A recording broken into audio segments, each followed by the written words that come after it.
आपल्या श्री विघ्नर सहकारी साखर कारखान्याचा आस्वानी व इथेनॉल प्रकाराच्या प्रकल्पाच्या विस्तारीकरणाच्या सोहळ्याच्या कार्यक्रमाच्या निमित्तानं आणि भव्य शेतकरी मेळाव्याच्या निमित्तानं या ठिकाणी या प्रकल्पाचं लोकार्पण सोहळा ज्यांच्या उपस्थितीत या ठिकाणी संपन्न झाला ते आपल्या देशाचे माजी कृषी मंत्री पद्मविभूषण शरदचंद्रजी पवार साहेब, स्टेजवर उपस्थित असलेले महाराष्ट्र राज्याचे माजी महसूल मंत्री आणि आमचे सगळ्यांचे ज्येष्ठ मार्गदर्शक आणि या कार्यक्रमाचे प्रमुख पाहुणे नामदार बाळासाहेब थोरात, स्टेजवर उपस्थित असलेले शिरूर लोकसभा मतदारसंघाचे खासदार डॉक्टर अमोल कोल्हे, जुन्नर तालुक्याचे आमदार अतुल शेठ बेनके, माजी आमदार बाळासाहेब दांगट, माजी आमदार शरददादा सोनवणे, कृषी उत्पन्न बाजार समितीचे सभापती संजयराव काळे, जिल्हा परिषद सदस्या आपल्या सगळ्यांच्या ज्येष्ठ मार्गदर्शिका आशाताई बुचके, माऊली शेठ खंडागळे, किशोर शेठ दांगट, राष्ट्रवादीचे जिल्हाध्यक्ष, स्टेजवर उपस्थित असलेले जिल्हा परिषद सदस्य, पंचायत समितीचे सदस्य, त्याचबरोबर बाजार समितीचे सदस्य, विविध सोसायटीचे पदाधिकारी, अधिक गावचे सरपंच, उपसरपंच, अनेक पदाधिकारी, स्टेजवर उपस्थित असलेले सर्वच मान्यवर. मी अधिकचा वेळ या ठिकाणी घेणार नाही कारण कार्यक्रमाला उशीर झालेला आहे.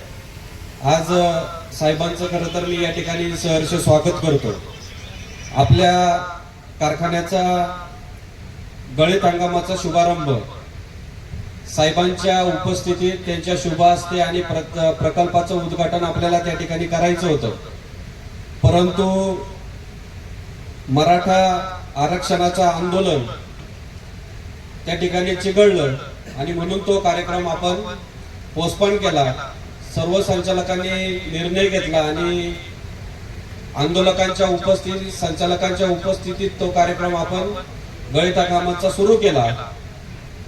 परंतु सगळ्यांची इच्छा अशी होती का साहेबांच्याच हस्ते या प्रकल्पाचं उद्घाटन करायचे, कारण ज्यांनी संपूर्ण हयात आपली शेतकऱ्यांच्या, सर्वसामान्यांच्या जनतेसाठी या ठिकाणी खर्च लावली, शेतकऱ्यांच्या ज्या अडचणी आल्या, जे प्रश्न आले ते सोडवण्याचा खरं तर पवार साहेबांनी त्या ठिकाणी प्रयत्न केला आणि म्हणून पवार साहेबच या कार्यक्रमाला उपस्थित राहिले पाहिजे असा आमचा सर्व संचालक मंडळाचा, सर्व शेतकऱ्यांचा अट्टास होता. म्हणून खऱ्या अर्थानं हा कार्यक्रम आपण उशिरा घेतला आणि हा कार्यक्रम लोकार्पण सोहळा आपण साहेबांच्या उपस्थितीत या ठिकाणी संपन्न करतोय.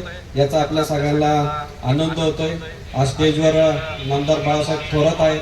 साहेब खरं तर माजी महसूल मंत्री, साहेब कृषी मंत्री, राज्याचे कृषी मंत्री असताना शेतकऱ्यांचे अनेक प्रश्न, अनेक अडचणी आणि शेतकरी हिताचे अनेक निर्णय त्यांनी या ठिकाणी घेतलेले आहेत. खासदार अमोल कोल्हे या ठिकाणी स्टेजवर उपस्थित आहेत. आपण बघितलं का खासदार झाल्यापासून खासदार साहेबांनी अनेक मोठमोठे प्रोजेक्ट असतील, अनेक मोठे प्रश्न मार्गी लावायचं काम त्यांच्या माध्यमातून त्या ठिकाणी झालं. हे सगळेच मान्यवर स्टेजवर उपस्थित आहेत. आमचे बंधू अतुल शेठ बेनके या ठिकाणी स्टेजवर उपस्थित आहेत. त्याचबरोबर स्टेजवर माजी आमदार बाळासाहेब दांगट असतील, शरददादा सोनवणे असतील, आशाताई असतील, माऊली शेठ असतील, ही सर्व मंडळी खरं तर कारखान्याच्या हिताच्या दृष्टीने अनेक प्रश्न मार्गी लावायचा प्रयत्न किंवा सोडवण्याचा प्रयत्न या ठिकाणी करत असतात. आज कारखान्याची परिस्थिती अतिशय चांगल्या पद्धतीचं आपलं कृषी या ठिकाणी चालू आहे. आज 4-4.5 लाख टनाचा गाळप आपण या ठिकाणी केलेला आहे. 10.46% उतारा आपण या निमित्ताने या ठिकाणी ठेवलेला आहे. चांगली दुष्काळाची परिस्थिती आहे. पूर्व हंगामी सुरीची लागवडी शेतकऱ्यांनी या ठिकाणी केलेली पाहिजे. आज दुष्काळाची परिस्थिती, पाऊस कमी असताना आपण पाहिलं का आम्हाला सुद्धा वाटलं गाळप अतिशय कमी प्रमाणात होईल, कारखान्याचं गाळप 7 लाखाच्या पुढे जाते की नाही आमच्या सर्व संचालक मंडळाच्या पुढे प्रश्न होता. परंतु उतास टनेज आता सुद्धा आपला शेतकरी एक चांगल्या पद्धतीचं टनेज काढतो कारखान्याच्या माध्यमातून त्याला वेळोवेळी मार्गदर्शन करायचं, बियाणे पुरवठा करायचा, रोपं पुरवठा करायची, ठिबक सिंचनच्या योजना त्याला द्यायच्या, हिरवळीची खतं द्यायची, ताक द्यायचा, धनचा द्यायचा, खतं पुरवायची, त्यांना प्रशिक्षण द्यायचं, प्रोत्साहनपर त्यांना बक्षिसं द्यायची, असे विविध उपक्रम आम्ही कारखान्याच्या माध्यमातून राबवत असतो. आणि त्यामुळं शेतकरी सक्षम झाला पाहिजे हा दृष्टिकोन आमच्या सगळ्यांच्या डोळ्यासमोर. आपण जर बघितलं तर आज ज्या डिस्लरीचं आपण उद्घाटन या ठिकाणी केलेले 2005 साली अल्फा लावाची 30 KLPD ची डिस्लरी आपण या ठिकाणी उभी केली. आणि नंतरच्या काळात ज्या वेळेला आता केंद्र शासनाने एक प्रोत्साहन दिलं की इथेनॉलचा तुम्ही उभं केला पाहिजे, प्रकल्प उभे केले पाहिजे, जेणेकरून पेट्रोलमध्ये 5% ब्लेंडिंग वरून 10% पर्यंत आता सुरुवात झालेली आहे. आणि 2025 ला 20% ब्लेंडिंगचं धोरण हे आता सरकार त्या ठिकाणी अवलंबतंय. म्हणून कारखाने इथेनॉलचे प्रोजेक्ट या ठिकाणी चालू केले. 30 KLPD ची डिस्लरी आपण त्यावेळेला चालू केली होती. आता 35 KLPD ची डिस्लरी आपली या निमित्ताने या ठिकाणी उभी राहते. आणि नक्कीच याचा फायदा हा कारखान्यातील शेतकऱ्यांना अधिकचा बाजारभाव देण्यासाठी आपल्याला या निमित्तानं त्या ठिकाणी होणार आहे. साखरेचं प्रोडक्शन कमी होत चाललेले आहे. खरं तर वेळोवेळी साहेब शेतकऱ्यांच्या दृष्टीने, कारखानदारीच्या दृष्टीने, सहकार्याच्या दृष्टीने अनेक वेळेला आपण पाहिलेलं असेल की त्या ठिकाणी प्रश्न मांडायचा प्रयत्न साहेबांच्या माध्यमातून त्या ठिकाणी झाला. 5,000 प्रति लिटर दिन क्षमतेची ही डिस्लरी आज सी मोलॅसिस जर केलं तर 85,000 लिटर प्रतिदिन आपण चालवत असतो. आणि BEV पासून 1 लाख लिटर प्रतिदिन आपण आज या डिस्लरीचं कामकाज त्या ठिकाणी आपलं चालू आहे. खरं तर विघ्नर सहकारी साखर कारखान्याच्या स्थापनेपासून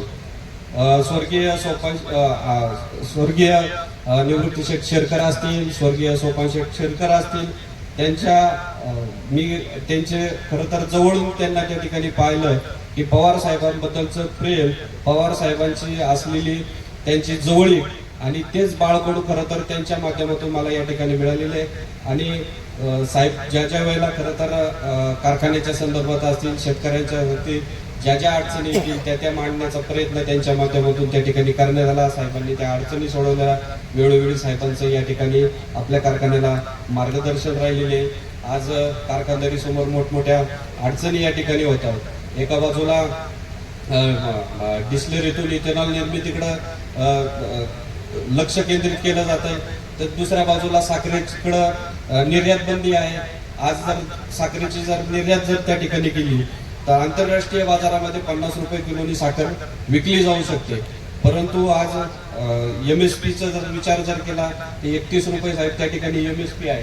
36 रुपये 37 रुपये जर MSP केली तर अधिकचा बाजारभाव शेतकऱ्यांना त्या ठिकाणी चांगला देण्याचं काम आमच्या या कारखानदारीला त्या ठिकाणी करता येण्यासारखं आहे. अशा अनेक प्रश्न खरं तर या निमित्तानं उद्भवतात. आज जर बघितलं तर इथेनॉल मिळालेल्या ऑर्डरमध्ये आज जी काय ऑर्डर दिली होती त्याच्यामध्ये सुद्धा सरकारने त्या ठिकाणी कपात केली आणि कमी प्रोडक्शन करण्याचा अट्टास त्या निमित्तानं त्या ठिकाणी धरत चाललेला आहे. आज ऊसतोडणी कामगारांचे दर वाढवले 34%. नक्कीच त्यांना त्या ठिकाणी फायदा होतो. परंतु MSP जर वाढवली तर नक्कीच तोडणी असेल, कामगार असेल, शेतकरी असेल यांना अधिकचा बाजारभाव या निमित्तानं त्या ठिकाणी देण्याचा प्रयत्न आमच्या माध्यमातून त्या ठिकाणी केला जाईल. त्याचबरोबर आता जर पाहिलं असेल तर PP बॅगमध्ये आपण साहेब त्या ठिकाणी हा एक महत्वाचा विषय आहे. PP बॅगमध्ये आपण साखर पॅकिंग करतो, परंतु केंद्र शासनाने 20% साखर ही कुठल्या परिस्थितीत ज्यूट बॅगमध्येच तुम्ही पॅक केली पाहिजे. परत साहेब तर हा 28 त्यांनी त्या ठिकाणी पकडलाय. आणि 20 रुपयाची बॅग आज 60 रुपये 70 रुपयाला आणून त्या ठिकाणी त्याची पॅकिंग करायला लागते. हा अधिकचा खर्च या निमित्ताने कारखान्यावर येत चाललेला आहे. अनेक प्रश्न खरं तर कारखानदारीच्या निमित्ताने आहे. शेतकरी आमच्या अडचणीत आलेला आहे. कांद्याचा मोठा प्रश्न आहे. कांद्याची निर्यात या निमित्ताने त्या ठिकाणी होत नाही. कांद्याची निर्यात न झाल्यामुळं अनेक शेतकऱ्यांच्या आंदोलनाने खासदार साहेबांच्या माध्यमातून तमाम जुन्नर तालुक्यातील शेतकरी वर्ग त्या ठिकाणी उपस्थित होता. टोमॅटोचे मोठे प्रश्न आहे. टोमॅटोचे बाजार अचानक वाढले आणि 65% शेतकऱ्यांना त्या ठिकाणी त्याचा फायदा झाला. शेतकऱ्याच्या आत्महत्या जुन्नर तालुक्यातला दशरथ केदारी सारखा शेतकरी जर पंतप्रधानांच्या वाढदिवसाच्या दिवशी आत्महत्या जर करतो तर याच्यासारखं दुर्दैवाचं आमच्या शेतकऱ्यांचं कुठलंच नाही. जुन्नर तालुक्यामध्ये बिबट्याचं प्रमुख क्षेत्र म्हणून घोषित केलं. एवढं मोठ्या बिबट्याच्या दिवसाढवळ्या आमच्या जुन्नर तालुक्यात बिबट्या दिसत आहेत. 3 दिवस दिवसा लाईट, 3 दिवस रात्रीची लाईट, 24 तास दिवसाची लाईट आम्हाला त्या ठिकाणी मिळणं अपेक्षित आहे. कर्जमाफी शेतकऱ्यांना मागच्या वेळेला दिली, त्याचे पैसे अजून शेतकऱ्यांच्या खात्यावर जमा नाही. आजच मला वाटतं मी सकाळीच पेपरला वाचलं का दुधाला फक्त दूध संघाला जे दूध घालतात त्यांनाच फक्त 5 रुपये अनुदान मिळणार, परंतु खाजगी संस्थांना पण देण्याचं, पण त्याच्या अटी एवढ्या अडचणीच्या घातलेल्या आहेत का त्या सगळ्या शेतकऱ्यांपर्यंत अनुदान पोहोचल असं वाटत नाही. असे अनेक प्रश्न साहेब आमच्या शेतकऱ्यांसमोर आहेत. आपण आलात नक्कीच, आम्हाला या ठिकाणी सगळ्यांना आनंद झालेला आहे. आपलं पुन्हा एकदा मी सहर्ष स्वागत करतो. स्टेजवरील सगळ्या मान्यवरांचं सहर्ष स्वागत करतो. आपण सर्व शेतकरी मंडळाला आपलं सगळ्यांचं सहर्ष स्वागत करतो आणि मी या ठिकाणी थांबतो. धन्यवाद.